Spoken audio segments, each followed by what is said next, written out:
my life into pieces. This is my last resort. Cause I'm the type of nigga that's built to last. If you fuck with me, I put my foot in your ass. See, I don't give a fuck cause I keep belling. Yo, what the fuck are they yelling? Don't push me cause I'm close to the edge. I'm trying not to lose my head. Coming to you from the Edge Podcast Studios at South Mountain, Phoenix, Arizona. Welcome to the Edge Podcast with Mike G.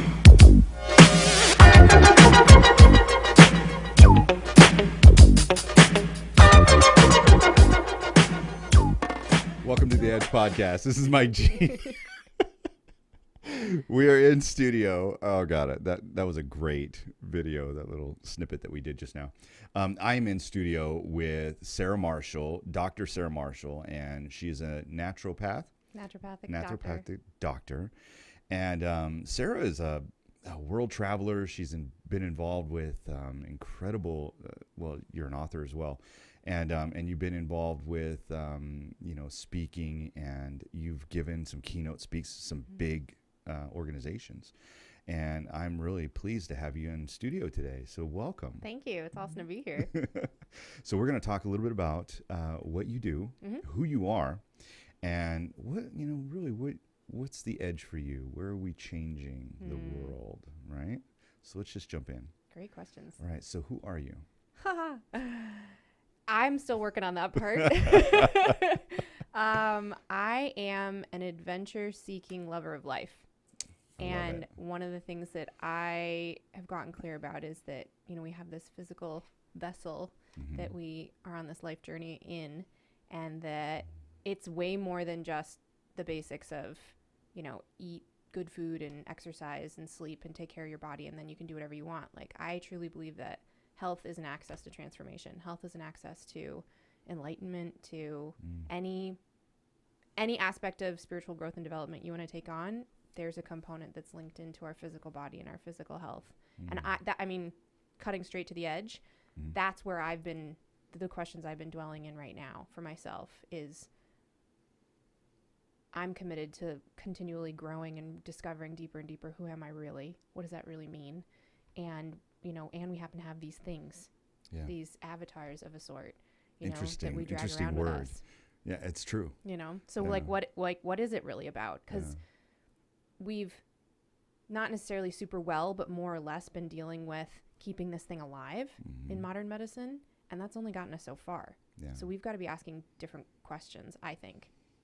I'm seeing a real return to holistic medicine, almost like shamanic medicine. I'm so glad you said return. Yeah, it's beautiful. Yeah. I mean, I've had some great guests on here, and the more that we delve into health and wellness, the more there's a spiritual component as well as a physical component, but there's the emotional component that exists as well, and then there's energy, right? Yeah. And I think that the shamans understood that, and they were able to use naturopathic plants and herbs and so many other different things to stabilize our endocannabinoid system, to make us give us homeostasis, so that everything's working in unison, right? And it seems to me like that's not available in traditional Western medicine. It's available in our past. Well, you have to look, and this is something that, like, at first, I'm going to just come right out and say nothing I'm saying on this podcast is like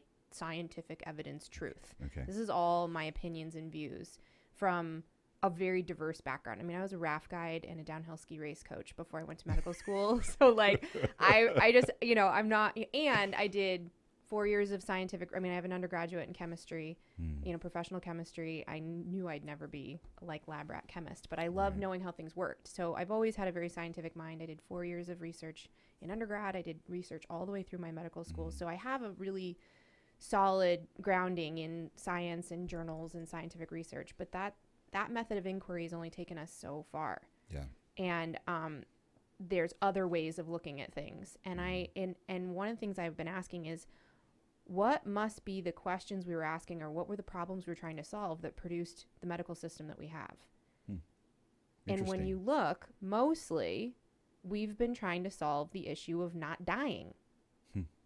very important issue. Well, yeah. I'm with you on that. It's critical. And when life and death, particularly the death part, is actually what you're dealing with, take me to the freaking hospital. Sure, yeah. They're experts at that. Yeah. They are phenomenal at keeping you alive. But what we're dealing with now as a society and as a culture and everything is a huge gap between optimal health, which what is that? That's like a whole, is that enlightenment? Like how far do you take that optimal health? Yeah. What does that really mean? Right. That's where I've been, that's my edge where I'm dwelling, all the way to I'm not dead yet. There's a really big gap between those two things. And quite frankly, the way our modern medical system has been set up, which actually is relatively new. Yeah. Most of the components of it are post-World War II. Then there was a handful of them before that. At the turn of the century in the 1900s, there was 95% of all medical schools taught homeopathy and naturopathic medicine. Really? 80% of all medical schools were completely natural health based. Wow. And so there's been a dramatic shift, actually. The medicine, modern medicine, conventionally accepted medicine, I should say, of 200 years ago was homeopathy and herbs.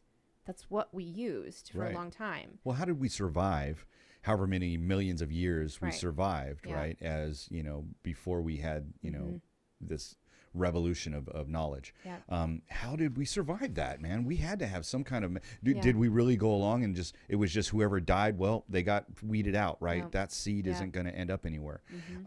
No, I don't think so. I think we had real herbs. I think we had real medicines. I think that, there were a whole host of different things growing on the planet that people began to experiment with, and at some point we gained knowledge over. Yeah. And I believe we probably gained some mastery over at some point, including sound waves and light. Yeah. And because that's what we had. Right. Yeah. Interesting stuff. So could I call you one of those kind of doctors? Well, it's interesting, and this is where you and I talked about this before we did the podcast. I'm really interested in actually bringing my whole self forward in a way that I haven't up until now in my career. Like, in our conventional society, what looks good for particularly naturopaths is to wear a white coat and a stethoscope and try and make yourself look as much like a conventional doctor and as I was possible. wondering about that. Where's your white coat? Yeah, sorry. I left that one at home, Cute outfit, by the way. Thanks.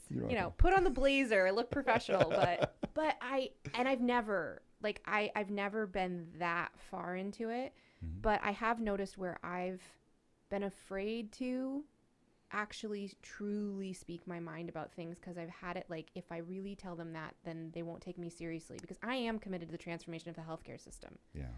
The whole system, not just I want my medicine out in the world, which quite frankly, I don't even have my medicine. I have what my teachers taught me and what their I mean, I have a lineage, but I wouldn't even begin to be, I'm going to say this about myself, not others, but arrogant enough to say that I invented something in the world of medicine. I've done no such thing. I'm a conduit, and I've transmitted information, some of which is information that's been around for thousands of years.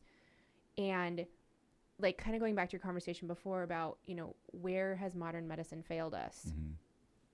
They have a paradigm that's grounded in Newtonian physics of a physical reality to the body, as if it is not related to spirit, mind, and emotion. That's just how the model was developed. Okay. And that was a Newtonian? That's very Newton? much, it's grounded in Newtonian physics, in cause and effect. Got it. Okay. Whereas quantum physics and what has our cell phones run, what actually has, it's funny because MRIs are actually based in quantum physics. You would never be able to have an MRI machine. It's all based on electron resonance orbitals and all this stuff, that is actually based in quantum mechanics. But most of medicine's philosophy is grounded in a very Newtonian A plus B equals C all the time. And, that's where I think now we are so surrounded by a different reality and technology, and our paradigm that medicine has been cultivated inside of is about a 400-year-old paradigm. And it comes from Descartes' time. And this is Dr. Sarah Marshall's opinion on this. It's not, but what happened during Descartes' very fascinating history is that he wanted to study the anatomy of the body, but the church owned the domain of human beings. So he came out with a theory that said mind, spirit, and body have nothing to do with each other. Nothing. He separated the two so that he could get rights to study the physical body, because they wouldn't let anybody cut a body open. They wouldn't let anybody do any sort of like post-mortem studies. Like all of that was considered evil and against the church and against God, because that was God's domain. That was priest domain, period. Right. So part of how Descartes allowed science to develop was, whether intentional or unintentional, but his thinking was, if spirit and mind have nothing to do, if soul has nothing to do with body, well, then that's not the church's domain, and I should be free to study it. Right. And they agreed. And 450 years later, we're still acting like that's real. Yeah. But anybody that's been through anything in their life knows, you know, a physical trauma happens, you have an emotional reaction to it. That's right. And then you have Candace Pert, who came out with the book Molecules of Emotion, and she's a triumph in science as a female, which is really interesting. But she really uncovered the neuropeptides that are released during an emotional experience. So you actually have a biochemical reality to your emotions, and you can get addicted to them, and you can get influenced by them. There's receptor sites on cells that interact with those peptides. Is that the reason why some people are like thrill seekers and right? And like drama queens? Well, what are they called? They're junkies. Yeah. What is it? Yeah. Well, like endorphin junkies or what Yeah. have you, maybe. Yeah. But there certainly is, you know. And then we also used to think that the brain completed development around 19, 20 years old and was fixed. But we now know the brain is infinitely plastic. Plastic meaning malleable, changeable. Right. You actually can. It takes something, but you can rewrite over old brain patterns. Yeah. So, you know, you might have a super highway set to a certain emotional experience of life, but you can't actually shift that. So maybe people who were, you know, hurling themselves off of cliffs and down mountains and rivers, which I know a few things about, you know, maybe that did set them up with a certain type of brain pattern to go towards that. But if you ask any adrenaline junkie, they won't say they're an adrenaline junkie because they don't experience adrenaline in those circumstances. Right. People who don't do those things regularly would experience adrenaline, but they don't. Yeah. Oh, wow. So that's kind of but in general, you can literally get addicted to your emotions, though. There is a reality to that. And there's like these neuropeptides. And then the question is, well, how much do those peptides signal our hormone system? Like, is it changing how our physiologic response are in our body too? So there's just like, and that's just one little corner. So that's just an area of study right now that I'm thinking about. That is it ongoing? Is this what we're looking at? It's a relatively new field. Like, so immunology, which is a study of the immune system, is actually one of the newest medical sciences. And then and this is a mouthful, but if you break it down, it makes sense. It's psycho-neuro-endocrinology. And it's basically brain, immune system, neuropeptide. I'm missing one. Psycho-neuro-endocrinology. Hormones. Okay. In Latin. So, you know, if you look at most medical terms, it's hilarious. Like dermatology is really bad for this. Like you read up on what a dermatological disease name is. It's just the Latin version of red spots all over your body.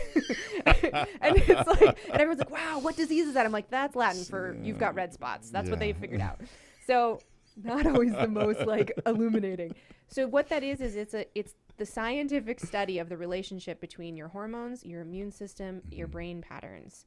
And then the psycho part is actually distinct from neuro. Neuro is like brain and nervous system physically. Psycho is mind. Right.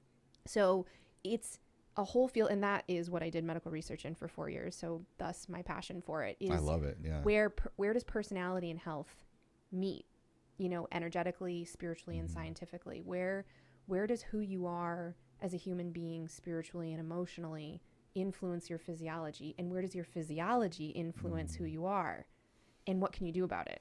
It seems like there's a little bit of resistance around melding all three, and I kind of get that.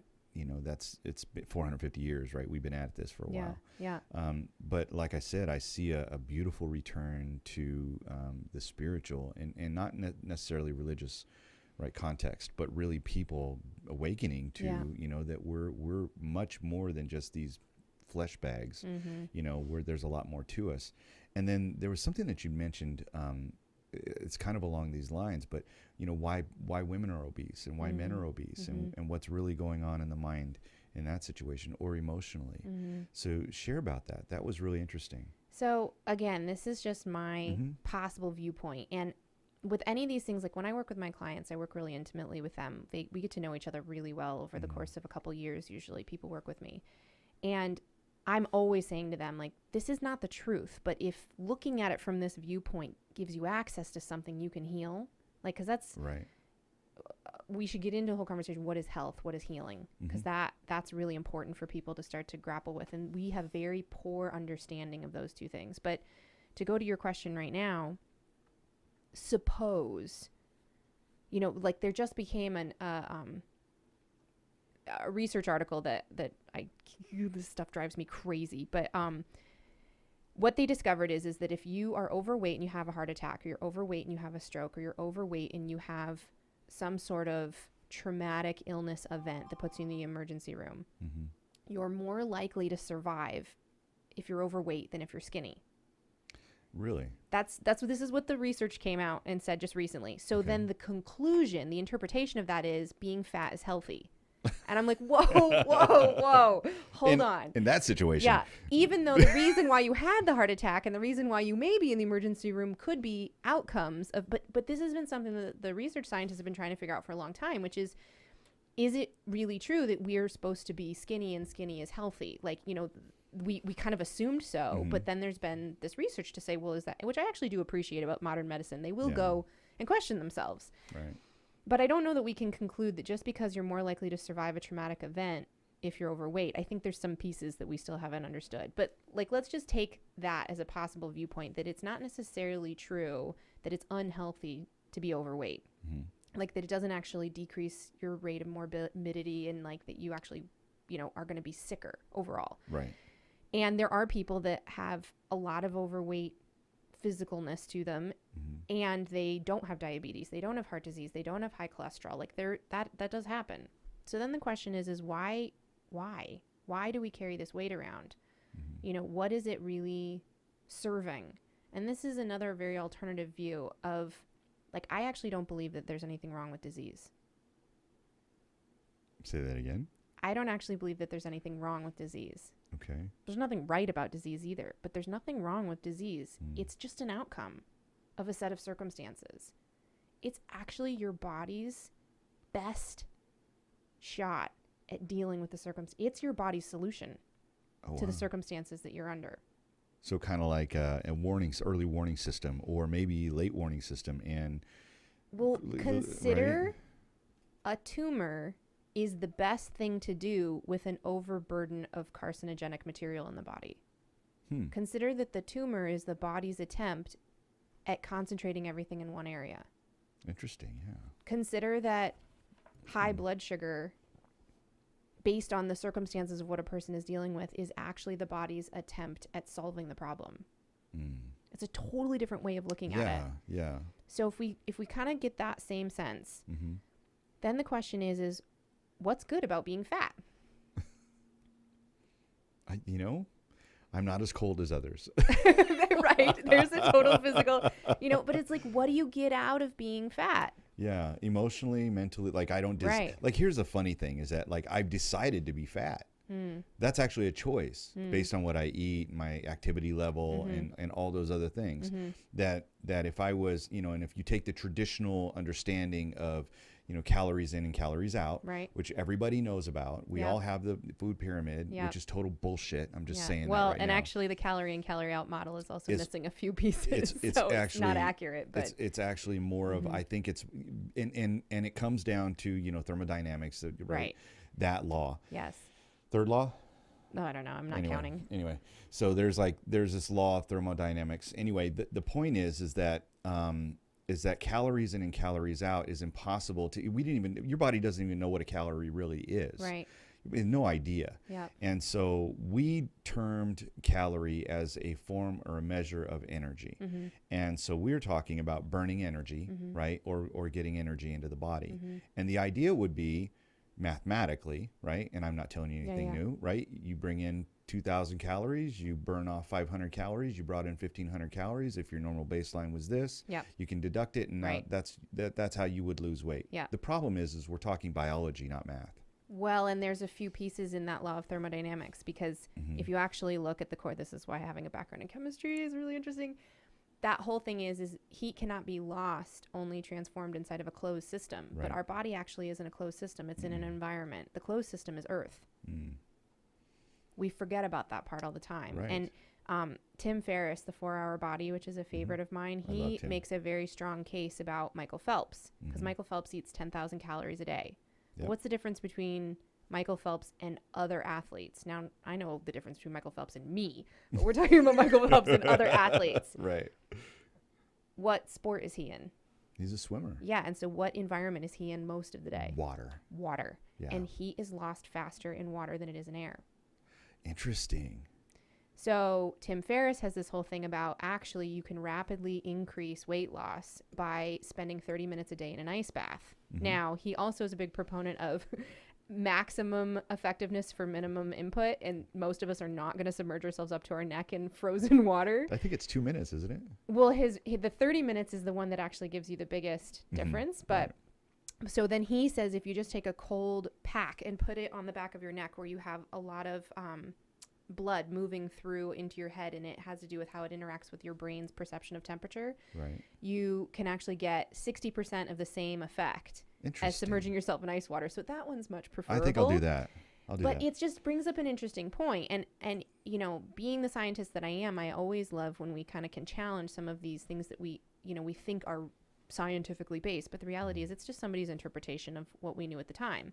So if the law of thermodynamics really worked, I mean, I don't know, last time I got on a treadmill, it was like I was going to have to run at full speed for an hour to burn 600 calories. And it's like, that doesn't even make sense, because like I know my body actually doesn't change very much, and I can have huge fluctuations in the calories that I'm eating. And my weight has stayed within 10 pounds for the last 15 years. And my diet has been all over the place. I've been paleo, I've been vegan, I've done cleanses, I've not done cleanses. I've eaten French fries and hamburgers like they're going out of style. I ate all the cheese in France. They ran out when I was there. Oh my God. Like literally.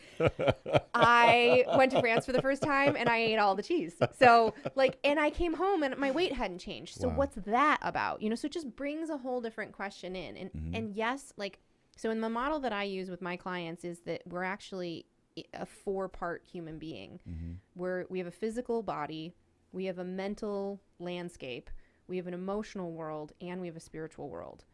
And to actually put it into those 4 categories as a place to look, you know, and that true health comes from mastery in all 4 areas. I love it. Like health as in the actualization of who you really are. Yeah. Health That's as awesome. in like the fullest expression of you being here. You have to have mastery in all 4 areas. And disease can have its source in any of the 4 areas, not just the physical. So disease not just being, okay, I'm going to reiterate what you just said.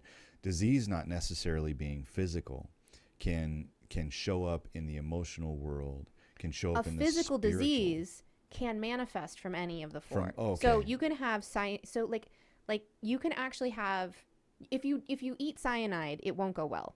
Right. That's a physical Right. deal, you know? And there are definitely, like, if I, you know, when I tore my ACL, it was because I was on skis and my foot went left and my knee went right, and something had to give in the middle. Right. You know, that's a very physical reality. Now, what's interesting is would have been my 4th wedding anniversary, but I was divorced. My ex-husband was a downhill ski patroller, and everywhere I looked that morning, all I saw were red jackets with white crosses on the back. I was incredibly emotional, and I was not present because I've been skiing for 30 years. Wow. And that's the day I tore my ACL. So it is very interesting. And knees, when you go back into Chinese medicine, are about decisions and decision making. And I was literally about to move from Bozeman, where I had been living with my ex-husband, to come to Phoenix. So yes, there was a physical reality, which is you apply enough torque to a knee where the tibia and the femur are going in 2 opposite directions, you're going to tear the ACL. But why the hell was that happening? After somebody who, I've been a professional skier, I've taught and coached skiing for so many years, I'd never injured myself. I mean, I've been in ski races hurling myself down a mountain at 80 miles an hour and never busted my knee. And that's the morning I did it. Interesting. So it's like looking at where is the source of the illness. Yeah. And the challenge with modern medicine, and I am going to answer your question about fat. I got But the challenge with modern medicine is they look in the physical realm for all the answers for everything. And sometimes, about, as it turns out, 30% of the time, statistically, that's where the answer is. And those are the people that get better. Wow. But what about the rest of us? What about the other 70% that go in and the doctors say, well, this should have worked. You should be better. Statistically, it says, you know, like, and if we do, you pick a drug, pick an outcome, pick an intervention, 30% of the patients get better, 30% of the patients stay the same, and 30% of the patients actually get worse. Statistically, I mean, not every single individual drug, but if you take the law of averages across all of them, that's pretty standard. Well, that's interesting to me because I'm thinking, you know, just in the back of my mind, I'm hearing this and I'm like, how many times have I gone and just given spiritual support to somebody? Or I've seen, you know, people pray for people and, you know, that component actually does help. It totally does. And doctors will tell you. And what about like John of God down in Brazil who does psychic surgeries and people come back with image proven disappearance of tumors and physical issues in their body. And it's not like that's, and see, this is the thing where I think the hippies and the medicine men before me of the last like 40 years have had a problem with. They've gone to the other extreme and said it's all spiritual. No, if you drink enough cyanide, you will die. Yeah. I mean, there is like, then you got to ask yourself what kind of person drinks cyanide and what are they dealing with, you know? Suicidal. So it's all combined. So now that we've got that as kind of this way of looking at all of it, consider the people that their fatness is a physical issue are the ones that finally wake up one morning, go to the gym, work out, change their diet, and they lose the weight. And that does happen. You hear those stories all the time, right? Yeah. So maybe for them, it really just was calorie in, calorie out. I was doing the wrong actions. I take new actions and now poof, it works. Right. But what about the rest of us? Yeah, no kidding. So what else could it be? And then this is where you were kind of coming originally, because off camera I was talking about this, that one of the observations I've seen in general, there's a real big difference between the sexes around fat too. Like men and women deal with very different issues, and culturally, because for a man to be big and tough and strong is actually a good thing. Right. For a woman to be big in the world is not a good thing. Yeah. So what I've observed is, in general, women often have themselves encased in dozens of pounds of protection. They're protecting themselves. Oftentimes there's sexual abuse or sexual molestation in their past, and they're protecting themselves against, look, I was beautiful and skinny and this happened to me, so if I'm not beautiful and skinny, then I'm not going to have to deal with that. And their unresolved concerns around men manifests in their physical form. And this is not a new conversation. Like, it's out there for sure. Yeah. Another thing that I've seen beyond that, because some of my clients and some of the people I've talked to about it are like, well, yeah, but nothing like that ever happened to me. But they grew up in a household with a conversation that the world is unsafe. Interesting. Either there's scarcity, poverty, you know, where they literally have to kind of hoard calories because you never know what's going to happen. Right. You know, or it's some sort of, but there's a deep rooted connection between fear and not being safe. And until you take that woman and actually bathe her in an environment where she is safe, and she knows she's loved and taken care of, the weight's never coming off. Wow. Because there's a lot of science between, if you have an emotional goal and a mental goal that are in competition with each other, the emotional goal will always win. Wow. So really, when somebody's out there and they're looking at their body and those pictures that, right, they're just, I can't believe I look like that, right? And they get to work on it, and yet they're not able to get below a certain level, or maybe, you know, whatever. It's because it's holding them there. I've experienced that. I really have. Like, I've looked at myself in the mirror after losing, 40 pounds, and I'm like, wow, I look really different, you know, and then at the same time, I'm thinking to myself, but I look good, but then it's uncomfortable, and it's, there's something there. If it's not a match. Yeah. And another bold statement that I got quoted saying is, your physical body is always a reflection for who you think you really are. Wow. Always. And that, you can take that to disease as well. Yeah. You can look at it from a how we look standpoint. And then there's a lot of confusion in our culture too between what media tells us is a healthy, particularly women, but men too, what that's supposed to look like. But then statistically, we know that 80% of all models have anorexia or bulimia. That's a high number. Yeah. That's a really high number. And in reality, 1 in 4 women, 25% deal with some degree of emotional eating or an eating disorder.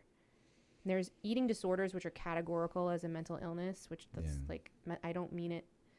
It's just a way of describing a difference between something that stems from the physical and the mental, although there's a huge physical component to eating disorders too, because once you screw up somebody's digestion that way, they're neurotransmitters. Like, I've worked with a lot of people through healing eating disorders, and I don't deal at all with them changing how they eat. We just start with nourishing their body to the extent that we can. Okay. And then it replenishes their nervous system, where they start to get serotonin increases and GABA increases. They feel better about themselves, such that then they can start making those other actions. Yeah. Addiction works very similarly in the same way. Like, people come to me that want to quit smoking. I say, great, you keep smoking. They're like, excuse me? I said, we're going to balance your blood sugar, your neurotransmitters, and your digestion first. Yeah. Because when you take away nicotine and you take away that stimulant without that foundation underneath them, it's just torture. And I mean, it's hard enough to quit things, and typically what happens is people replace nicotine with sugar, and then you've just gone from one health problem to another, and you're not really, you're a little bit ahead, but a lot not of people much. are like, wow, I gained weight, right. but some of that has to do with, the way that your taste buds, have been affected by the smoking, totally. And, over time, especially, and God damn, sweets are good when you quit smoking. Well, because nicotine stimulates your blood sugar. And so it's been a way people have been managing their blood sugar. And then when you take that away and you don't have a strong system underneath, it's just, they're just mostly doomed to fail. Yeah. But and then eating disorders are actually just another form of addiction. It's a way to manipulate your biochemistry to feel good in the world. It seems strange, but that is part of it. But then you go back to images and like what we think is normal. And I'll tell you, Scottsdale is notorious for this. Like, there are 40, 50, 60-year-old women out there that like there's certain keynote things. Like if you look at a woman's legs and they literally seem like 2 sticks that just come out of like a frame, and there's a lot of space at the top of the thighs, that's protein deficiency. And you see the same thing in concentration camp victims. Oh, wow. That's not just I've healthy. Been working out well. Like, there's actual things you can, and this is where medicine used to be. We used to be able to observe a lot more disease in the physical. Like earlobe creases are part of cardiovascular disease. Like the way your hands actually rotate when you're walking, you can tell if somebody's thyroid is working or not. Like, there's all these kinds of things that we used to be normal, ways of diagnosing people that are all still valid, but we've just lost a lot of that information that's, in the naturopathic world. But so now we go back to like, okay, well, what's good about being fat? What are the advantages of it? So in women, there's a real protection that it provides. Yeah. For men, what I see is that it usually is a cover up for something when they were a child where they weren't the strongest, toughest, fastest guy. And there was some conversation of, I'm weak, or I can't, be physically as strong and powerful as somebody else on the playground, basically. Right. Could have been a brother, could have been a father, could have just been something from school. And their solution to be able to physically throw their weight around and be big and tough in the world is size. Yeah. And until they actually deal with it, that is an internal presence, that they can actually be strong in mind and strong emotionally and be powerful as a man in a different expression. You're never, ever, ever going to get a guy to lose weight that hasn't dealt with that thing, because like that would literally be like, you could probably speak to this better than I can, but like being considered weak is the bottom. It is like absolute at all costs. Well, that'll turn you into a victim pretty quickly. If you're, especially if you're not vocal, if you're just one of those, like, you get confronted and you hide. And that's not me. Right. And, but what's interesting is that there is a lot of that I can resonate with what you just said, especially when I was growing up, being in a foster home. I was foster care for 5 years. My foster brother was very physically abusive, and we had a great relationship, except for that. He was just brutal, man. He was a big brother. Yeah. And, and unfortunately, he passed away before we got to resolve some of that stuff. And, but he was raised in Canada. His mom was a prostitute, and they took him away from her. And somehow he ended up in California, and my foster dad, adopted him. And so his name was Jason. And I do remember some of the good times, but I remember getting beat up Right. by my bigger, older brother who And wasn't really even my brother. Could be as simple as Yeah. your brain said, how do I make this better? Well, the bigger I am, you know, and like Yeah. whether it's padding or physical weight or whatever, you know, to like, but that's what I often see. And those are just a few examples. And then like, I actually teach a course to other practitioners that goes through organ system by organ system, the different parts of the body and where the personality of those diseases show up. Like autoimmune disease is a really interesting one because it's literally your own immune system attacking yourself. Yeah. And, you know, another one of the bold statements that I'm now really interested in getting out there into the world is that health exists in your body the degree to which you're willing to love yourself. And disease, Say that again. health exists in your body the degree to which you're willing to love yourself.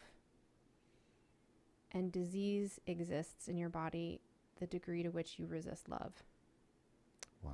And I mean, I've not wanted to go to the L word because, you know, it's like, and it's a reality. I just can't. Are you a pot smoking hippie? I am actually not a pot smoking hippie. Are you a tree hugger? Tree hugging, yes. My original degree was forestry. Oh, cool. But, you know, no, I'm playing, but so totally. To somebody who's just maybe tuning in and hasn't really, and not people can tune in, they basically got to click on the button on YouTube and then it goes all the way through. Yeah. But when they get to this part, like they really have to understand that you are a doctor, you're a researcher. I mean, you have, you know, what is it, chemical or professional chemistry is my undergraduate. Chemistry. Yeah. And so you're an author. Show us the book real quick because this is awesome. We're going to get into food in a little bit too. The book. Dr. Sarah Marshall. I don't know. I can't tell where to hold it on the camera, but am I doing okay? Right in front of it. That's perfect. That's perfect. And so, you know, although you dropped the L word, the L bomb. I know. It's out now, so there's no turning back at this point. I love it, though. It's great because that's really kind of where we're at on the edge anyway. Right. And having people look at, you know, really the wholeness of a human being and just get that you're a human being, right? We're all on this planet together. You have this quadrants, I guess, if you want to call them that, and the 4 things that make you up. Yeah. And, you know, the physical, you called it the mental landscape, the emotional world, and then also the spiritual world. We're all a part of that in synergy and connected in some way. Yeah. And I love what you said about, you know, health is the degree at which you're willing to love yourself. And disease is present at the degree you resist love. That you resist love. Yeah. And that's important because I think there's a lot of people on the planet that just need a fucking hug. Right. Yeah. You know, really. Yeah. Well, and the harsher version of that is that disease exists to the degree which you hate yourself, which is the shadow side of that. Yeah. But it's worth looking at. Like that's also been where I've had a lot of expertise myself. Like I've dealt with depression. I've had suicidal thoughts in my past, and they were literally just thoughts, but I did notice, you know, like there was one night in my life where I told my best friend, don't let me go home tonight, you know, I'm not going to be responsible for my actions. But that was so cliche, but really was me saying I need somebody to love me right now because I can't love myself. Yeah. And you know how much we make ourselves wrong, and how much, you know, and I like people used to say I was a perfectionist. I was like, I'm not a perfectionist. Let me tell you all the things I've screwed up. But of course, to a perfectionist, nothing looks perfect. You know, so through my own growth process and healing journey, like really, you know, so when I was 9 months old, I had my first asthma attack. I grew up with major lung issues. I had immune system stuff going on. I had mononucleosis when I was 13 and literally didn't finish the 8th grade because I was in bed and in the hospital. Yeah.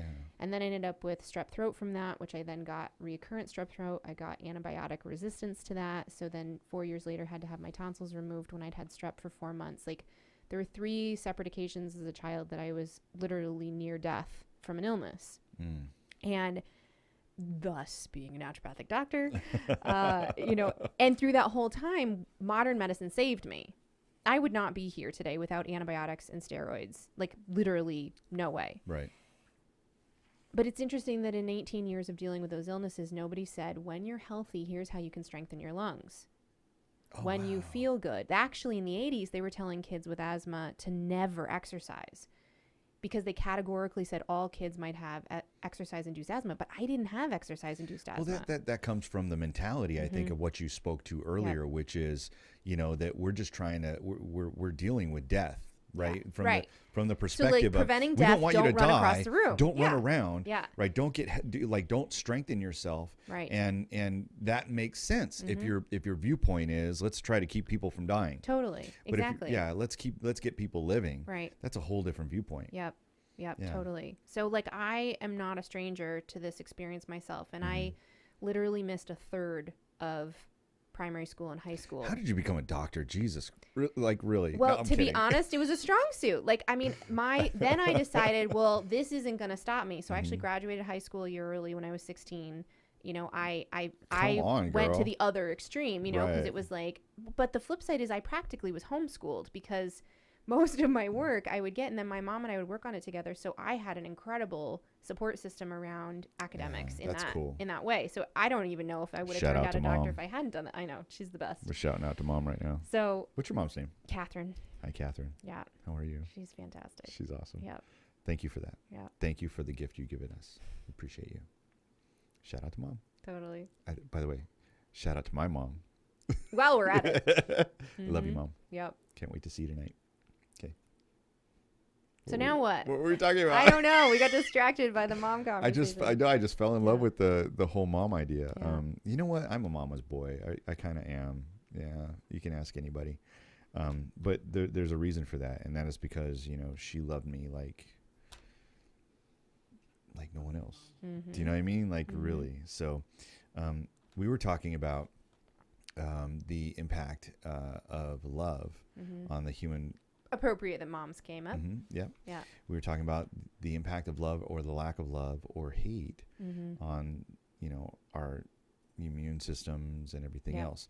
I want you to talk a little bit about food and how that plays a part. Now, I also know that you have a full panel of things that you do. Tell us a little bit about your practice. Okay. And then we'll integrate food in that. Totally. Well, food's the perfect place to start, because I've gotten pigeonholed a little bit where people think like, for publishing a cookbook, and I spoke a lot of nutrition for many years, and it was like, that's kind of people like, oh, you're a nutritionist. I'm like, well, that is a thing I do, and it definitely is a broad range. And at the most basic level, like as a chemist, we are a giant chemistry set.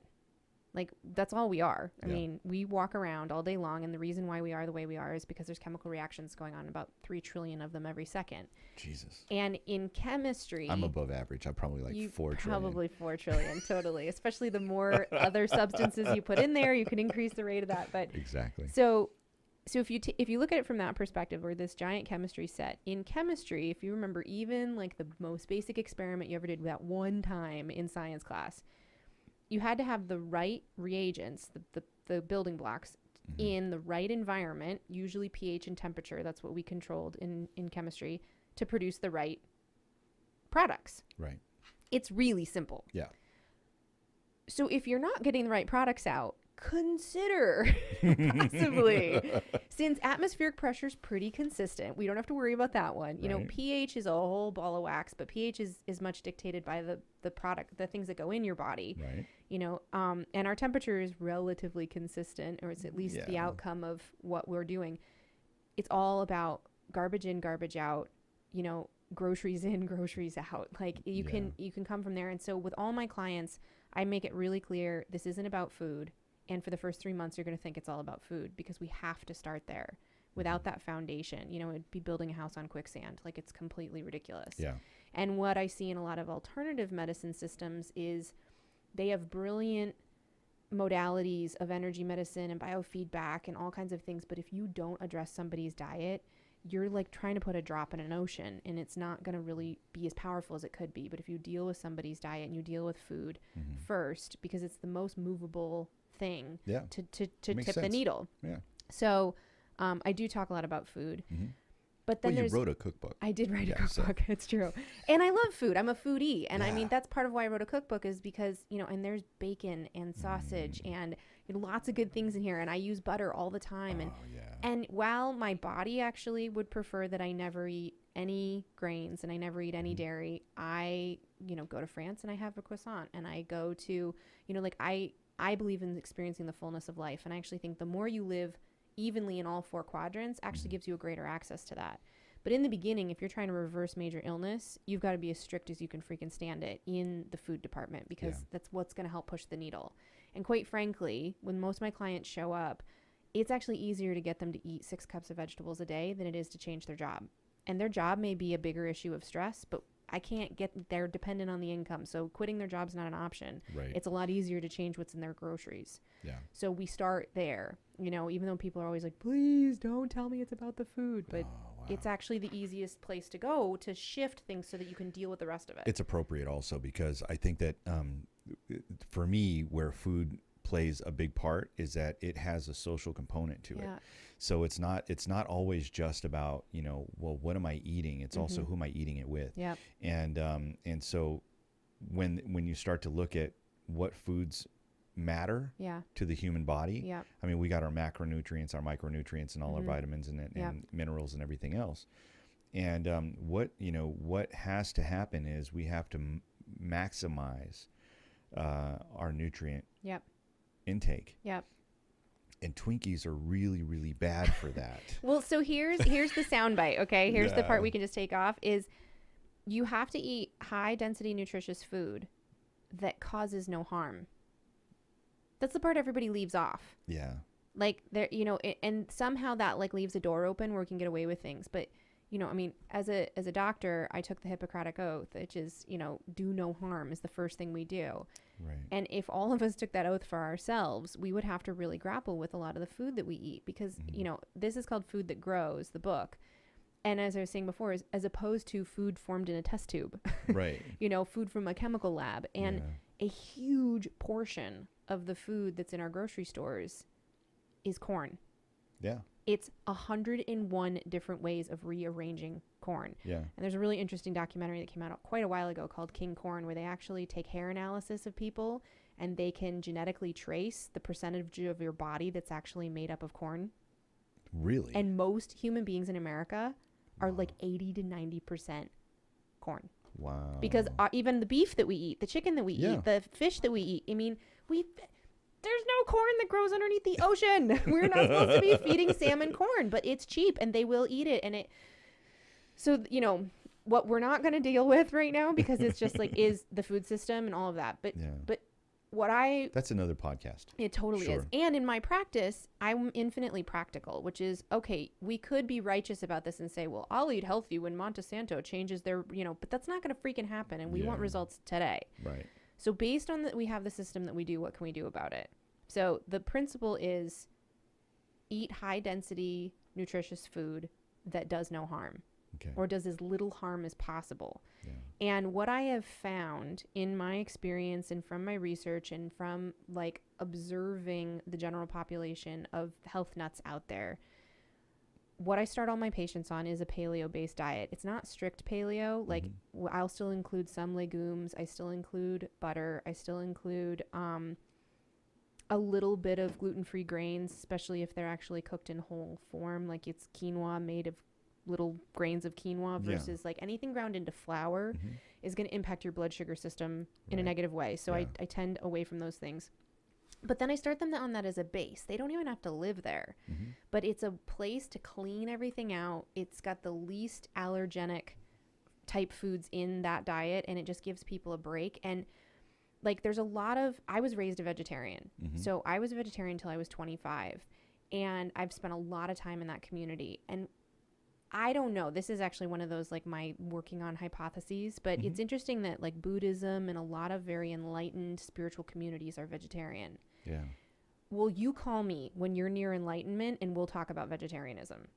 But until we get to that point, and what's interesting is I'm just reading this book on Buddhism, and they were talking about when people are really dealing with some deep spiritual crises, they actually put them on a grain meat based diet to ground them in their body.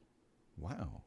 Like in the monasteries. That's interesting. I thought that was fascinating. I'd never seen that before. So if you consider like what most people are dealing with in their health is they're so starving for good nutrition you know, that actually we need to kind of flood the system with as much high density nutrition, and you don't get more high density than a T-bone steak. Yeah. Now, where your protein comes from matters. It does. Big time. Yeah. You know, so unfortunately, beef. Unfortunately, the modern meat industry is mostly unhealthy animals. 80% of the antibiotics produced in this country are fed to cattle. That's amazing. Wow. And there's a reason for that, because cattle they're not designed to process grains. Right. They're designed to process grass. Yeah. That's it. Yeah, totally. So you know, drop them off in the field and let them go for it, right? And then there's nothing else to do with it. I mean, they're more likely to eat the corn stalk than the corn itself. But now we've changed that. Yeah. So it does creates matter. E. coli in their their whole pH of their system gets thrown off, and so then the antibiotics are there to keep the E. coli out of the meat so that we don't get sick. It's not even that they don't get sick, and so it really does matter that you know, choose locally sourced, grass-fed, free-range beef. And then pork is interesting because it's kind of hard to say exactly. Like they're foragers, so they actually can get away with eating a pretty kind of what we would consider a not like clean diet, but that's where you got to know the farmer. And there's I didn't think about these websites, but there's some really cool sites out there. One's called eatwild.com. Okay. And the other is Local Harvest. Local Harvest. And I think they might be .orgs actually, but Eat Wild. And Eat Wild is one of the best, let's see what comes up here, sources for meat that's raised by farmers. And they actually have a whole map on their website. And you can click on the state, and many farmers, because this is like the go-to website for them to get their name out, will actually list themselves on there with their contact information and how you can order, and you can go in on it with your friends. Like I went onto Craigslist and bought a 7 cubic foot freezer and then split a side of beef with a friend in college. That is awesome. And then that was all, for the year. And it was like, and the other cool thing is it makes grocery shopping really easy because you're like done, And then you go and I fill my basket up with vegetables, and again, like if you can go to farmers markets and you can, like, it really matters. Oh, there are so many farmers markets here totally. in Arizona. Phoenix is everything grows here. People have a misconception about what's possible in Arizona. Don't let that out. This is a well-kept secret. Arizona is a terrible place to live. Don't come here. It's the weather's really bad. Really hot. And, it's it's super hot right now. The people here are so grumpy. Oh, I know. Yeah. Especially in Scottsdale and Glendale and and Phoenix and they're just not nice people. Sorry. Yeah. We're the best kept secret in the country. I think people just don't get it. Yeah. And it's fine. And when I hear people say, "Oh, it's hot," I'm like, "You're right. It's really hot." That's but I lived in Montana before I was here, and it's not hot there. But I've never been anywhere that you haven't had to spend about 3 to 4 months of the year locked indoors for some reason. Here, it's because it's too hot. Right. But in Montana, it was because it was -17 and blizzarding out. So it's like, take your pick. Well, yeah, and you could die either way. Yeah. Right. Right. Yeah. Well, you could die of heat stroke or. Yeah. But you'll freeze faster. Yeah. I mean, it's a lot easier to freeze to death than it is to. Anyway. So I do want to give some just like the bullet point answers on food. This is where I start people with is eat 6 cups of vegetables a day. Okay. And eat protein at every meal. And the biggest thing that people screw up when they're dieting or trying to lose weight is they think, well, if I skip meals, that's a good thing because I'm, restricting my calories and I can cut some calories out. I take the whole calorie conversation off the table because you won't lose weight until your body's flooded with nutrition anyways. Yeah. So yes, maybe the first couple months you won't notice the needle move very much, but you get your body so set up energetically that then you can accomplish a lot after that. Absolutely. So I actually recommend people to eat every 2 hours. That's a good idea. So that and it doesn't have to be every 2 hours you're awake, but every 2 hours you're really active. So if you're putting in a 12-hour day because of what you're up to with career and kids and extracurricular activities, then you may very well end up eating 6 times. If it's closer to a 10-hour day, then that's 5 times. But that puts it in reference. And really, that first meal should be within 60 to 90 minutes of waking. That's right. And water the moment you wake up. Totally. And rehydrating first thing in the morning makes a big difference. It does. It makes me hungry. The first thing. Which is interesting, isn't it? Because people love it. often complain that they're not hungry in the morning. I wake up and I've had this because I was health coaching with Herbalife, and that was one of the things that we talked about a lot. Yeah. And I can tell you right now, and I still do it every morning. I have a water bottle sitting at my table. As I wake up, first thing I do is drink, and it makes me hungry. I notice it wakes up everything. My brain. Totally. It wakes up. People think they need, and I've got a coffee habit. I will admit that's the vice I've not given up. Yep. And me either. Here we go. And I will also say, though, that water first thing in the morning actually has a more stimulating effect for my whole mood and everything to get going in the day before, you know, actually doing coffee. And then I actually eat breakfast, and then I have coffee between breakfast and my next snack of the day as just sort of an enjoyment part of my day. My breakfast is my coffee. I use bulletproof coffee. Yeah, because I mean, and I love it because it's just. We'll talk about that. Oh yes, let's talk about it.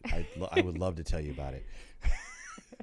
And I know what you mean. But well, I just highly recommend calorie loading breakfasts. From several standpoints. It actually, you know, the whole adage of it sets your metabolism and blah blah blah. Right. That's all true. And what I find is people get busy, and lunches tend to be standing at the counter, on the go, pull it out of whatever. And like, I don't take a lunch break. I'm a workaholic. I love it, but I'm a workaholic because I love what I do. And I would actually rather work through my entire day and be done earlier than extend my day. And I'm an entrepreneur, so time spent is money earned, and that's it, period. And I have no distinction between work and pleasure. Like, my life is all integrated, which I love. I love that. Yeah. And so, you know, for me, I don't take a lunch break. So what I notice is that I do 2 cups of vegetables sauteed in olive oil or coconut oil, 2 poached eggs, and then I'll do sausage or bacon every single morning. And it's a pretty hefty breakfast. Yeah. And like right now I'm doing post Thanksgiving. So I actually had gluten-free stuffing and then the leftover gravy from the turkey with eggs and spinach. It was amazing. But like, most people hand me that book. I want to take a look at this one. And so but then like, I can eat some basic lettuce wraps or a salad or whatever for lunch and really go through my day well. This is what I want for breakfast. Yes. It's delicious. You catch that? Yeah. Did you catch that? I'm going to teach you how to make that, Brandy. Yep. It's pretty easy.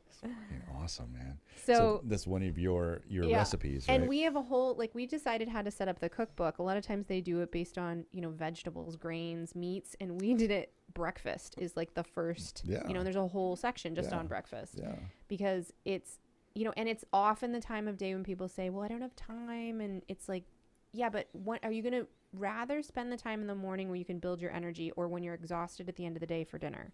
So you want a calorie load at the front end of your day. Yeah. And then you can shrink the size of your meals as you go. And that's exactly the opposite of how most of us actually eat. They skip breakfast. Right. They barely eat lunch. They work on caffeine all day long. They have a complete sugar crash at 2:00 in the afternoon. And then we eat huge dinners right before we lay down and go to sleep. And everyone's like, I don't know why I have indigestion and I have a hard time sleeping. It's like, let's just start by flip-flopping that. And it does mean, like, I warn all my clients before they work with me, I'm about to completely terrorize their life. And I have, like, contracts that they have to sign that actually says that they read here when I said, like, this is, but. And you can reach Sarah. So, I know, I'm selling myself here. And, you know, but the question is what would life be like with full energy, a clear brain, you know, waking rested? For women, no PMS, no cramps, no headaches, no body pain. What would that be like for men? What would that be like for your partners? That your wives are like that, like the phones start ringing, right? You know. And then for men, like and I mean, all human beings. It's amazing. I hear this from 35-year-olds. They're like, well, but that's just aging, isn't it? I'm like, oh, no. We have decided that the normal increasing toxicity of our body over decades equals aging. This is completely untrue. You know, I heard a conversation recently that aging was not a natural process for human beings. That there was no reason that we should actually age like we do, at least the way we define it. Right, the environmentals, exactly. And so and I remember them saying that 150 was an attainable age. We have no clue. Actually, I'm trying to remember what book I read it in. oh God, it might have been the Paleo Solution by Rob Wolf, but because he did a lot of research on anthroposophical, that's probably not the right, anthroposophical is a type of medicine, anthropological history of human beings and Homo sapiens. And there's so interesting because we also have it that like during true Paleo times, which is where the diet's name comes from. Right. That I was we going to ask you if you this subscribe to the history of it or if you well, just I do actually. the value and results of it too. Well, both. I mean, I'm ultimately everything is, does it work? Yeah. That's my whole thing. It's like, okay, great. Yeah. That's all well and good, but does it work? Right. Which is why I've left vegetarianism, because I find 95% of the time it doesn't actually work. It leaves people starving, closet sugar addicted, grumpy, migraine, pissed off, neurotransmitter deficient, depressed people. Yeah. And not to mention what it's doing to their immune systems and all that other stuff that comes along with it. Like, you want to hang out with a bunch of closet sugar addicts that have found 101 ways to make maple syrup look healthy, and it's a bunch of vegans, and it's still sugar. And I'm saying this pot calling kettle black because I was one of them. You know, like completely. Former girlfriend of mine was vegan for a long time, and it took something to get her to eat meat. Yeah, really did. Oh my God, I grieved. Did you? Grieved. Wow. Because so I grew up in a true blue, like corduroy wearing, barefoot hippie family. Is that like a religion or it something? Is, yes. Oh my gosh. The corduroy wearers. The cult. Yeah. of My corduroy. parents met on a commune in Tennessee. Oh, that's cool. how they actually Really? met. Mm-hmm. So I'm not even joking around, you know. And all that being said, my mom did a phenomenal job of raising us inside of the best nutritional information we had at the time. And, you know, she made almost everything from scratch. All my fruits and vegetables came out of my backyard until I was 5 years old. We had a root cellar, like the whole deal. Wow. But then take that, insert college kid. It was top ramen and, you know, pizza. And I discovered I could have soft serve ice cream out of the, you know, the dining hall for dinner. And like, I lived off of ice cream and fruit juice. Wow. And I thought I was so healthy because I didn't eat red meat. And then it was like, we used to joke in college that I was going to write a cookbook, which is funny because I did. But the actual original was going to be 101 ways to eat bread and cheese, because that's what I lived off of. Right. You know, quesadillas, pizza. I mean, bagel and cream cheese was my standard breakfast for a decade. Yeah. And so all of that being said, the knock came on the door that my health was tanking. I was 25 years old. I was addicted to laxatives because my digestion was completely shut down. I was majorly seasonally depressed. I was probably depressed all the time, but I for sure got bad in the winter. Mood swings like nobody's business. Like, I literally gave my boyfriends instructions when they started dating me that was like, if I get grumpy and I can't make a decision, open mouth, insert granola bar, pat me on the head, I'll be better in like 20 minutes. Because my blood sugar would crash so bad. I couldn't make decisions. I couldn't think straight. And I mean, it was like the lights went off and then you could like hit the reboot button, you know, with grains and sugar. Yeah. So I start naturopathic school at 25 years old, a mess. Wow. Like, I don't know what autoimmune disease it would have been, but that's where I was headed. Yeah. Lupus, SLE, something like that. Are you saying that those autoimmune diseases are can be triggered or even created by that diet and lifestyle? Diet and lifestyle. Wow. Autoimmune disease is one of the ones we really have no clue where it comes from. And you mentioned this earlier. I'm sorry to interrupt you here, but it just hit me. It's like, you know, how is it that we eat and what affects us over time has this really strange ability to have our body stand up and go, there's a problem. It's disease. Right. Take a look at this. Yeah. And I think that's brilliant because you don't have a problem with disease.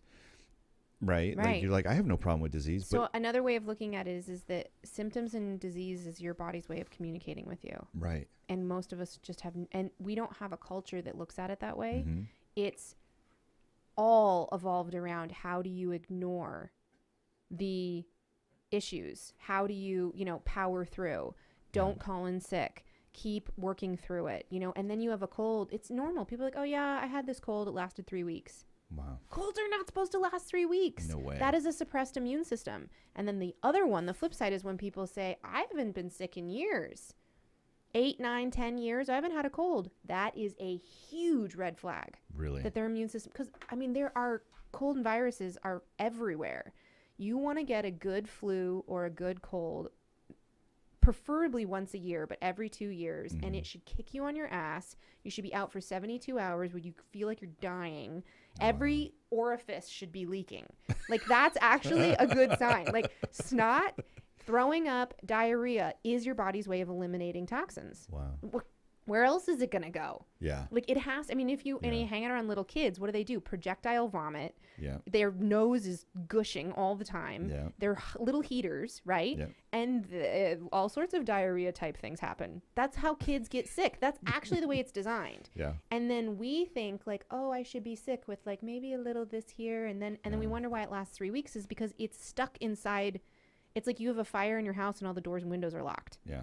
So, you know, part of it is like opening all that up to get things moving. That's another piece. You said, what else do I do other than diet? The next big phase is getting the organs of elimination of the body to eliminate, to let go, so that we can actually tell what are the core issues in your body. Because 50% of what most people deal with is just because their system's clogged. Yeah. You know, we got to the air liver that all out. especially, right? Big time. I think that's one of the major organs that has that well, tell us what the liver regulates actually and what it does. Well, so what's interesting is we do put a lot of emphasis on the liver as the detoxifying organ, but that's kind of like saying the air filter in your house is going to fix the smoke. Yeah, no. If you don't open a window, the smoke's never getting out. The air filter is just going to keep filtering smoky air, right? So the liver chooses what stays and what goes. In Chinese medicine, the liver is the general of the body. It's the decision maker. And so it chooses what stays and what goes, both nutritionally and in terms of toxins. So mostly toxins running through. And toxins, we often think of them from the outside world coming into our body, like toxic air, toxic water, you know, whatever we're producing chemicals. Toxins, so. But we're producing toxins all day long. And we actually produce far more toxins naturally by just normal cellular respiration than we ever do from what we get exposed to, even when we work in toxic environments. That's interesting. So the body's designed to be able to eliminate these things properly. And then there's the whole biochemistry of phase 1 and phase 2 detoxification and what the liver requires. But the liver is not a door. It's a filter. Right. Nothing leaves the body through the liver. It has to get through the liver to get out. Yeah. But then it has to go out one of 4 areas: the colon, the kidneys, the skin, and the lungs. And the lungs are one that we forget about all the time. Wow. So what we eliminate through the lungs, we do eliminate some volatile oils. Like there's certain types of organic compounds that actually dissolve in air, and we eliminate them through the lungs. But the predominant thing is we eliminate carbon dioxide through the lungs, which is the #1 toxin in the body. And we produce it. When you suffocate, not you, when one suffocates. When a human When a human suffocates. So I suffocate regularly. Do you? Usually on Sundays. It's not lack of oxygen we die from. Yeah. It's carbon dioxide poisoning. Yeah. So we actually have a huge ability to detoxify our body on a much higher rate just by taking deep breaths as you're breathing in and every single day. And there's a strong emotional link. The lungs are the organ of grief in Chinese medicine. And so we massively, it's also how we communicate with the world. The lungs have to move for our vocal cords to do their thing so that we can talk. Right. So our communication with the outside world goes through our lungs. And a lot of our sadness and grief gets processed through the lungs, which of course is why people hold their breath all the time. And in our culture, we always tend to chest breathe and we won't belly breathe. Right. And it's where the #1 toxin in the body eliminates. So we put all this emphasis on the liver, but if your lungs are locked, your colon's locked, your skin's locked, your kidneys are locked, the liver can be livering all day long and ain't nothing getting out. Yeah.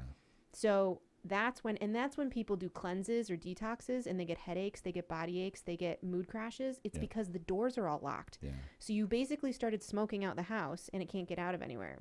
Oh, wow. So to take this analogy one step further, the windows, like it's always easier to go through a door than a window. Sure. But if you had to, you could go through a window, right? Yeah. So if you take this analogy, the windows are the mucous membranes of the body. So it's anywhere that technically is skin, but it's skin facing the inside of the body. So your nose, your eyes, the inside of your ears. For women, bladder is a big one, and even the vagina. And then even all of your digestive tract is actually a mucous membrane that's facing the outside world. We don't think about that, but if you had the right kind of scope, you could shine a light from here all the way through and out the other side. Yeah. So our digestive tract is the outside world. Right. It's where the inside and the outside meet. So colitis, digestive problems, chronic bladder infections, chronic vaginosis, sinus infections, ear infections, throat problems. It's all the body trying to eliminate toxins because they can't get through the doors. You start opening up the doors, all that stuff starts naturally clearing itself up. You get the colon working, you get the lungs working, you get the kidneys working, you get the skin working. Like, and even people that deal with acne, psoriasis, eczema, skin problems, it's usually because the digestion is so clogged and backed up. You clean up their digestion, their skin problems go away. Wow. They're all linked. Yeah. And so it's funny because most naturopaths are like majorly talk about the liver all the time, but the liver, it does need some attention, but if you eat a really good diet and you open up all the doors, the liver in most people can take care of itself pretty well. Now you're dealing with a cancer patient, somebody who's been on pharmaceutical drugs for a long time, people that work in a certain type of job where they've been exposed to a lot of chemical toxicity. Then there's got to be special attention paid. But what drives me crazy is when people do all these liver cleanses, but they haven't done anything else to prepare their body for that. And then we're also a culture of we want quick fixes, so it's detox and retox. Right. I did a cleanse for 30 days, and then I filled my face with pie afterwards, and I don't know what or happened. I went to the bar.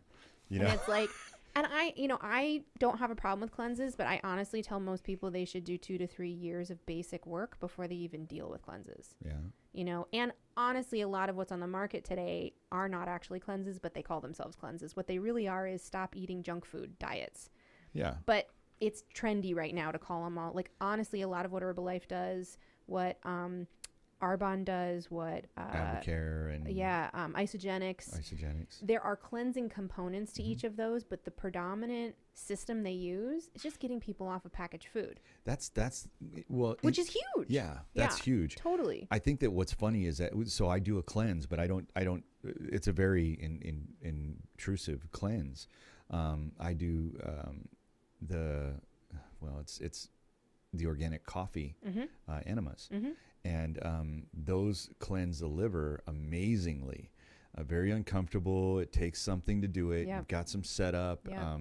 I recommend you light candles and you got to deal with your humanity. Put on some music. You got to deal with your humanity. Totally. There's some nakedness involved. Yeah. But I found that cleanse right there, it's specific to the liver. Yep. It really does cleanse the entire, intestinal. It gets the lower intestinal component, which and does make a difference. And it also it can give you a nice little caffeine rush. But that's the kind of cleanse that I do, and that's Dr. Gerson's recommended flavor for cleanses. But I don't like those pills that you take because what they do is they put you on the toilet anyway. Right. And whereas this one actually does something to the liver and causes the liver to activate, and so that's a valuable. But again, it's intrusive, but it's something that that I found that is a lot. I don't get headaches when I do that. I don't have any of those other issues. Yeah. And I don't know what my, the other doors are blocked. Totally. Right. Yeah. So that's something that I would need to get with you about and find out. Okay. Well, how else is everything working? And how would you know that anyway? Like, so what are some of the testing that you do to get to that, to understand those things? Here's the challenge: is most of our lab tests have been invented by that same medical system that's trying to just keep you alive. So most lab tests on the market give you one piece of information that's really important: you're not dead yet. Really important. And you're not going to be dead in the next 72 it's even hours. Worse. I just lit up just for a second because I went in and did one of those, it was a full panel test and everything else. And and they actually said, these are the things that are a challenge. These are the things that are a concern for us that could cause you to die. Yeah, really. Like if you do a chemical panel, like the basic chem screens, what the only ones that are not that category are your lipid analysis, but then cholesterol levels. Right. But everything else on there, like if your red blood count is tanking or your white blood cells are too high or your, liver enzymes are skyrocketing or even your calcium and potassium levels are off, that's a medical emergency. Right. So it's really good to rule out that you are not a medical emergency. But again, that spectrum between optimal health and not dead yet, there's a limited capacity to test in there. Now, we do have tests and they're useful, but we've got to be very responsible for how we interpret the results of those tests. Because given that we're a giant chemistry set that's based on homodynamic system, like it's not good when things change too dramatically. The body goes to great lengths to keep everything the same. Right. So trying to test anything inside of that system is really tricky. So like even food sensitivity tests, of which I do, what I haven't done, because they're $350 a pop, is test it today, test it tomorrow, test it next week, test it in a month, and see how consistent are they. Wow. You know, which I'm curious about. Like I did a round 2 years ago, and a lot of my clients will say, oh yeah, I had all those tested and eggs came up, or, you know, dairy came up, or strawberries came up. But that really, we don't know. We just don't know how much does it have to do with you now today.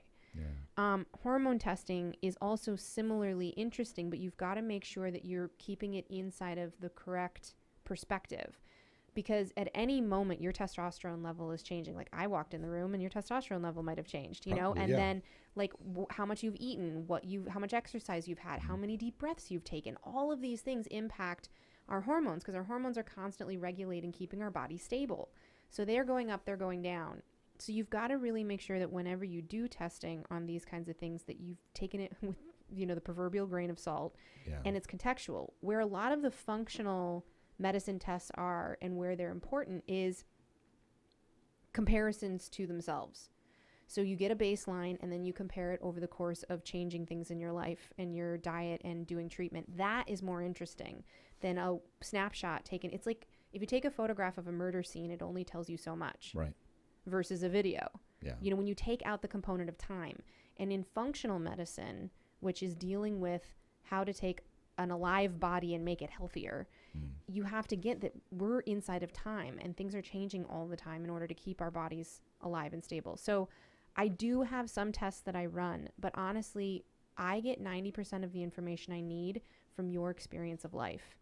So there's a certain set of questions, what I call the health indicators, that people can actually investigate into. And that gives them a better sense of their day-to-day experience of their health. Because like I said before, symptoms are all about your body communicating to you. My job is to be the interpreter, to start to open those pathways of communication so that people can actually get what their body's telling them. Yeah. So the best thing is for you to just tune in and to start to discover, oh, when I do this, I feel this way. When I do that, I feel that way. My body talks to me this way. That's what this means. In the long run, I want my clients to fire me, because they've got it handled, you know, and they've learned how to be in their body in a healthy way. Well, having that kind of an education actually does elevate, right, your awareness anyway. I mean, how many times, I don't know, I don't actually go back and think about, well, what did I eat this week? You know, but I do go back and go, what did I eat last night? And what did I eat today? What did I eat? You know, what am I eating? What's going on? But it's not just what am I eating? It's like, how am I feeling? What am I thinking? What did I do? What kind of stresses am I dealing with? There's like, you know, how did I sleep last night? How much water did I have? Audit your life. It's interesting that, you know, I took on a new job and my sleep habits have changed dramatically. So I'm doing a full-time job. I'm a network consultant by trade. And so that's what I do during the day. And then I do these awesome podcasts by night, or on the weekends. And I'm blessed because I have a whole stable of amazing friends. And so thank you for being here. So I'll just throw that in. And but I do get to like audit my life a little bit. And I noticed that I'm now 7 hours sleeping, which I'm 5 hours and I'm rocking and rolling. But now it seems like 7 hours is what I'm needing. And I think it's because I'm actually doing more work in a longer period of time, like 8 hours, as opposed to my normal, you know, entrepreneurial day is I'll do 2 hours of just focus. And then I'll break for 50 minutes and I'll do 2 hours of crazy focus.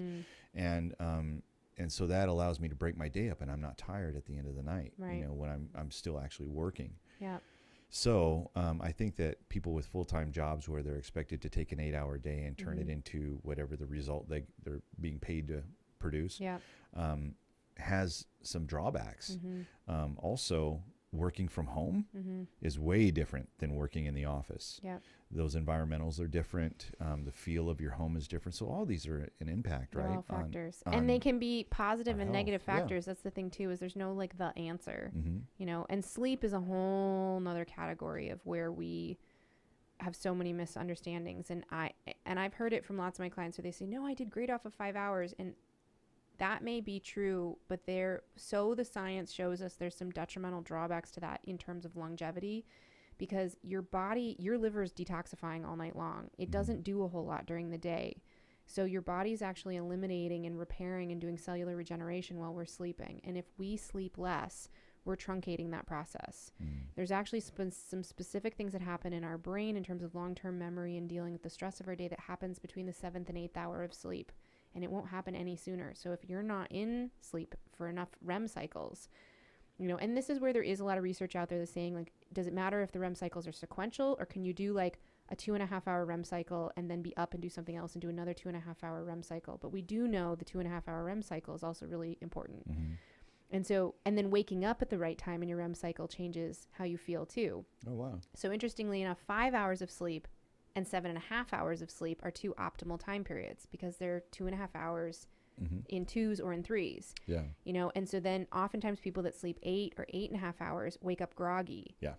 But 7.5 is kind of a sweet spot. So, those are the kinds of things I kind of help my clients tune into. And when your system's not totally dialed into, we're not all going to be on the same exact patterns as everybody else. Finding what your normal is and what your routine is, and how to set those things up. So I mean, my main thing is I'd say listen to your body right now, because it's sleeping that much for a reason. Well, and before we get finished here, I want to make sure that, we get to like one of the most important components of human life, which is sex. I knew you were going to bring that up. Good. I know. I can't believe it took us this long. Well, we got about 10 minutes left, so we're going to make it. We'll this is going to be the best part. Good. Okay. So, but sex. Yeah. So what does sex play, or how does sex play an important part in the human makeup of health? Yeah. Well, I'll be the first to say I'm not an expert on the physiologic impacts of sex. I know that there are those. There's some interesting things that I have learned about that an orgasm actually suppresses a female's immune system, because that way the immune system won't attack the sperm cells, theoretically, in terms of gestation. Oh, wow. Okay. So technically speaking, if you're battling a cold or a flu, it's really not the time to have orgasms, technically speaking. But I also find that the emotional release and the stress relief kind of outweighs. So I don't, jury's still out on that one. Well, I've heard that if you have a headache, and I've actually experienced this, if you have a headache, the best thing for your headache is an orgasm. Yeah, because it releases endorphins, and it, actually can make a difference on the vasoconstriction of the circulatory system, which is where a lot of headaches come from. So the old adage, if I have a headache, doesn't really hold up in court either. Not anymore. So, fellas, you're welcome. Yes, exactly. What I want to say about sex personally, and just from my own experience in life and with my clients, is that it's the canary in the coal mine in pretty much in all of the 4 quadrants. Interesting. Okay. So, hormonal health, when we're overly stressed out, when we're dealing with neurotransmitter depletion situations, when our hormones are off, our sex drive is going to be the first to leave, because if you think about it logically, that would be like the really bad time to get pregnant. Yeah. When you're dealing with those kind of stresses. And I also do a lot of preconception fertility counseling for either couples who want to have the healthiest baby possible and or are struggling to get pregnant. And so I work with a lot of people on that. That's cool. And mostly all it comes down to is just building their general overall health, and the body sorts itself out. I've had people that have thought they had to do major fertility drug interventions, and basically we just got them a little healthier and they got pregnant. It's not true all the time, but a lot of the time. Yeah. So, I think sex plays a role in love. Sex plays a role in taking care of yourself. Sex plays a role in, your physical health and well-being. And I think it's a big canary in the coal mine, where what's tricky is that there's a big difference between sex and intimacy. And I do think they should be separated. I don't think we should always say that they have to be together. But there's a lot of people that I notice, and I'll just come right out and say I am one of these people where sex, yeah, no problem. Intimacy, hell no. So it was like I made it look good. Yeah. But there was a connection, a bonding, a soul level nourishment that I was not allowing myself to get. And that goes back on the spectrum of ultimate health. Ultimate health being completely a full actualized being in all 4 quadrants of spirituality, emotional health, mental health, and physical health. Yeah. And sex has been one of those domains that I'm just now starting to expand my health in that area. Oh, wow. Cool. And I think that's like, there's kind of a progression people come to when they're healing. First it's like, I just want to get out of pain and be able to deal with my life. Yeah. And then as that starts to get resolved, questions start to come up like, well, what do I want to spend my life force energy on? Like, is it really interesting to me to keep giving away 40, 50, 60 hours a week to something I don't believe in? When people have come so close to dealing with their loss of vitality, they start asking, why would I give my vitality over to things that don't matter to me? Right. So a lot of my clients reach a certain phase in the healing process where they start asking, do I want to change careers? Do I want to do something else that's more fulfilling? How do I, maybe they're not going to change their income source, but they want to add other ways of making a difference. Right. Then there's another realm. So they start making a difference in people's lives, and then they start asking, like, how good can it get? Mm-hmm. And sex is a big part of that. Yeah, for sure. So I think it's in my health indicators. Like, I have my list of, how's your sleep? How's your energy? How's your appetite? How's your digestion? How's men's health, or for women, menstrual health together? Mm-hmm. How is your sense of well-being, and how's your sex life? Because that just gives me a lot of information. And it's particularly people that are totally cut off from that and say, what sex life? I haven't had sex in 5 years. Yeah. I consider that a health crisis. Yeah, It's I do not too. just social. Yeah. There's something to all of that, that it's Right. actually like, how can we live a fully actualized, loving, compassionate, extraordinary life and cut that entire part of ourselves off? I don't think it's possible. Yeah, it's not. I think that, and I'm sitting here biting at the chin. I'm like, oh, yeah. I'll stop talking. No. You need the sign that says, shh. This is perfect. This is perfect because it addresses it all. And I think that for women, and this is something that I noticed, that for women, sex is one of those things that helps you really become aware of your body, because I think there's kind of a disconnect. Kind of? Yeah. Oh, yeah. Oh, for sure. kind of. Just kind of. Well, I'm being You're being kind. nice. I'm being very kind. Yeah. There's a disconnect in women with your body. And so when you're able to, when you're having sex and that you actually get connected to your body, there's this just beauty that opens up. Yeah. And I call it the goddess inside every woman. And so that's probably one of the most amazing things that you actually get to experience in sex. For men, it actually helps us to get grounded. So when we have an orgasm, there are drawbacks to it, right? We deplete ourselves, actually physical energy, real energy, not just calories, but energy. But it also grounds us so that when we go into our day, for instance, like early morning sex is great, but when you go into your day, you can take it on. I've got it handled, and so I think that those are two things that we benefit each other with.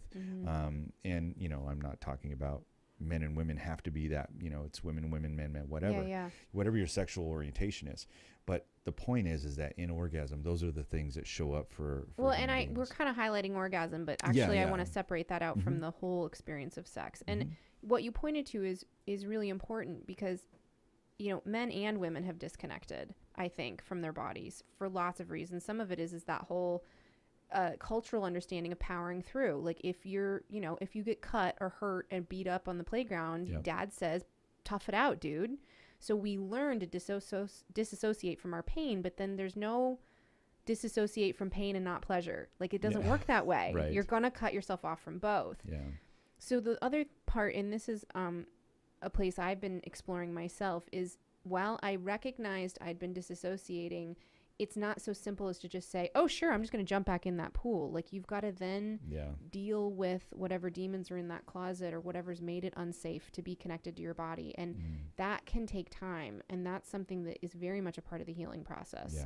Physically, mentally, emotionally, spiritually, all of those realms of actually getting yourself back in touch with your body. And sex is one area that could be explored in. But quite frankly, I mean, I just do some meditations with my clients of just literally, like, can you bring your awareness to your kidneys? Like, most of us aren't even really totally clear where they are or what they are, like, I didn't know until I had to do anatomy. And so, like, can you bring your awareness to your liver? Like, just sitting here right now. That's a question for me. And my answer is yes. And it's interesting though, right? And so I actually think that developing that sense as well will heighten your sexual experience because there's so much emphasis on like one organ of our body, but then we think we can pay attention to that and not pay attention to the rest. So if there's stuff we're hiding from in acknowledging other parts of our body, it's going to impact our ability to be present in sex as well. So it's all connected. It's all connected. Yeah, without a doubt. Mm-hmm. We have like 5 minutes left. How did that happen? I don't know. It's wild. It's awesome. You know, but we're probably going to go 5 minutes over.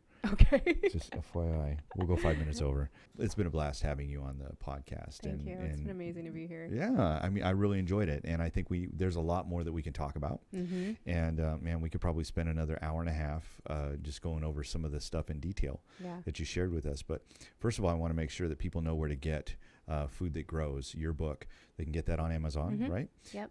And I'll put a link down underneath so that we make sure that people have access to that. Not 100% paleo. It's predominantly gluten and dairy free. Okay. But it literally is, you know, my best friend Tanda and I both went to medical school together, and we just wrote down how we eat and how, you know, what it is. And then there's a good first 30 pages actually provides context. Awesome. You know, of some different things and why be gluten free and why be dairy free. And that's my copy. You know, right? yeah. Yes. Putting your name on it. Yeah. I'm taking that copy. Good. And so, and by the way, paleo, really simply, it's, you know, meats and vegetables, nuts and seeds, some fruits and, you know, some fruits. Yeah. And then no grains and no sugar. Yeah. So that's paleo, as simple as you can get it. When it comes to the meat, it's grass-fed, you know, free range, or at least, you know, shake the hand of your farmer, know where your meat comes from. Local can often even trump pure organic, because it takes something in a bureaucracy to get an organic stamp on farms. Yeah. So sometimes it's worth just knowing the farmer. There's many farmers out there that practice organic, very healthfully raised animals that may or may not have the certification. So, you know, that just means get to know your local community. Yeah, and if you need help with that, we can go to, what was the website Eat Wild. again? Eat Wild. Yeah. And I can't remember if it was .com or .org or .com. Yeah, .com. Yeah. Sure. So that's one of the resources that you can use right now, and also really discover what's in your region, what's in your area. Farmers markets are everywhere. Yeah, and they're a good place for information too. Not just, I mean, you can go and shop there, but get connected. Like when I was in med school, I didn't have time to go to all of those, and I discovered there was a delivery company that would drop a box of vegetables off at my door every Thursday. And it did two things for me. It was only $30 a week, which really was obtained. Awesome. I was a med student. I could do that. Yeah. And one thing showed up in that box I'd never heard of. And I was like, what do I do with this? So I had to Google it and figure it out, you know, which was great. It expanded my cooking world. And the other is I knew another box was coming in a week. So it literally increased my vegetable intake dramatically, you know, so that's another big piece. Like, people think meat on paleo, but you really should think vegetables and some meat. Yep. Yeah, well, it's all of that too. So, and then the other thing I want to make sure is that if you don't know how to get a hold of her, you can get a hold of Dr. Sarah Marshall at smarshallnd@gmail.com. And then also your website and your web page. You have a Facebook page, right? I do. Yeah, okay, I have my own personal one, and then also Journey Lust has its own. And then we're going to talk about Journey Lust in the next one. Okay. So this is just kind of like our primer. Totally. Right? But thank you. Journey Lust is my baby. And it's great, and it's fantastic. And I've had a couple other people that are on your team in studio, Mo Islam, and I've had Nicole Fields. It's a community. You know, that's what's distinct. It was me getting out of my own way and creating a community to literally transform the healthcare industry. And that's what we're up to. That's the edge. Yeah. That's what we're up to. So, you know, from South Mountain, Phoenix, Arizona, I'm Mike G with the Edge Podcast, and we'll see you next time. Cut my life into pieces. This is my last resort. Cause I'm the type of nigga that's built to last. If you fuck with me, I put my foot in your